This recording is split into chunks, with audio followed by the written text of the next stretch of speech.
चांगुलपणाची गोष्ट साधी अशी की एकदा एकनाथ महाराजांकडे एक माणूस गेला आणि तो म्हणाला, महाराज मला दोनच प्रश्नांची उत्तर द्या म्हणला.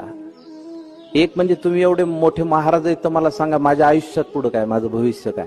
आणि दुसरा प्रश्न, लोकांनी तुमच्यावर टीका केली, तुम्हाला शिव्या घातल्या, तरी तुम्ही हसतमुख कसं राहता, त्यांना कसं काही बोलत नाही. ते एकनाथ महाराज म्हणले, तुझ्या पहिल्या प्रश्नाचं उत्तर असं आहे की तुझं आयुष्य ह्याच्यानंतर 8च दिवस राहिले. त्यांनी पटकन नमस्कार केला, निघूनच गेला. तो पुढच्या प्रश्नाचं उत्तरच ऐकलं नाही.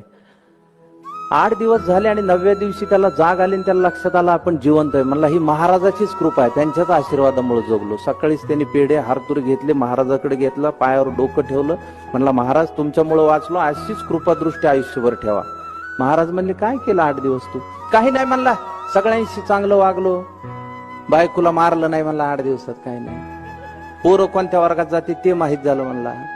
भावाबरोबर जमिनीच्या तुकड्याचं भांडण होतं, त्याला देऊन टाकला तुकडा, घे म्हणलं, आयला मरायचं ते आपल्याला काय करायचं. महाराज म्हणले, कसं वाटलं? फार चांगलं वाटलं महाराज. तर महाराज म्हणले, असंच आहे, मी दररोज सकाळी उठलो की आपलं आयुष्य 8च दिवस आहे असं समजून जगतो, म्हणजे इतरांशी चांगलं वागायची प्रेरणा आपल्याला मिळते.